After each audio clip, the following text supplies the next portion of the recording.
सद्गुरुदेव भगवान की जय।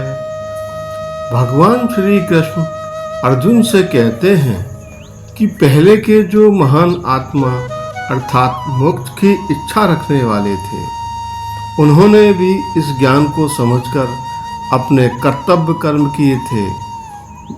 वे जानते थे कर्म करते हुए भी कर्मों के बंधन में नहीं फंसेंगे, क्योंकि उनका उद्देश्य शुद्ध और निष्काम था।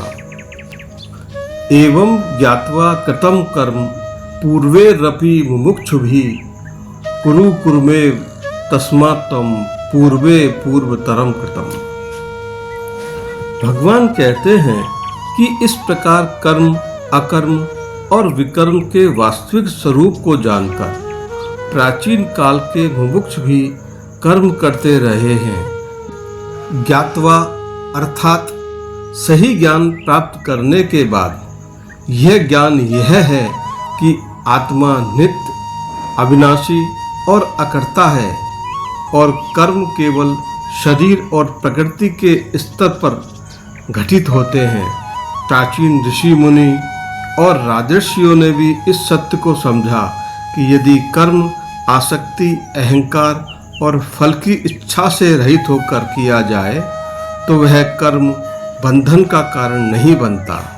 इसलिए उन्होंने संसार में रहते हुए भी अपने अपने कर्तव्यों का पालन किया, लेकिन भीतर से निर्लिप्त और मुक्त रहे।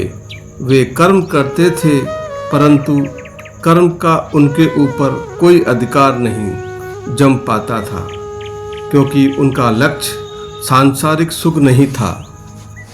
उनका लक्ष्य था जन्म मरण के चक्र से मुक्ति। अतः उन्होंने इस सत्य को आत्मसात किया। उन्होंने इस संसार को त्याग करके निष्क्रियता नहीं अपनाई, बल्कि सक्रिय रहकर भी भीतर से निष्काम और निर्लिप्त बने रहे। वे अपने सामाजिक, पारिवारिक और राजधर्म जैसे कर्तव्यों को निभाते थे, लेकिन उनके मन में मैं ही सब कर रहा हूँ का अहंकार नहीं था और न ही वे कर्म के फल से चिपके रहते थे।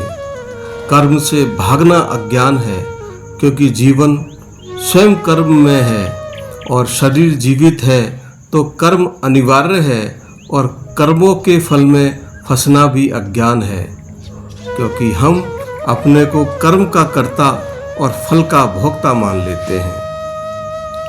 किम कर्म किम कर्मेति कवयोप्यत्र मोहिता तत्ते कर्म प्रवक्ष्यामि यज्ञ ज्ञात्वा मोक्ष यसे शुभात्। भगवान कहते हैं, कौन सा कर्म है और कौन सा अकर्म। प्रश्न इतना सरल नहीं है जितना दिखाई देता है। कवय अर्थात गहन चिंतन करने वाले मनीषी, दार्शनिक, विद्वान भी इस विषय में भ्रमित हो जाते हैं। सामान्यतः मनुष्य कर्म को केवल बाहरी गतिविधि के रूप में देखता है। यदि कोई व्यक्ति बोल रहा है, चल रहा है या युद्ध कर रहा है तो उसे कर्म मान लिया जाता है, और यदि वह शांत बैठा है, कुछ नहीं कर रहा, तो उसे कर्म अकर्म मान लिया जाता है। लेकिन भगवान का दृष्टिकोण अत्यंत सूक्ष्म है। भगवान कहते हैं, कर्म का वास्तविक स्वरूप बाहरी क्रियाओं से नहीं, बल्कि उसके पीछे छिपे भाव, चेतना और उद्देश्य पे निर्धारित होता है।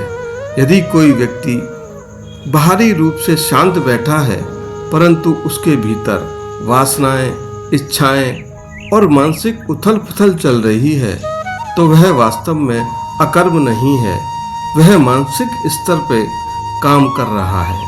इसके विपरीत यदि कोई व्यक्ति अनेक कर्म करते हुए भी भीतर से पूर्णता, निष्काम, निरहंकारी और साक्षी भाव में स्थित है, तो उसके कर्म उसे बांधते नहीं।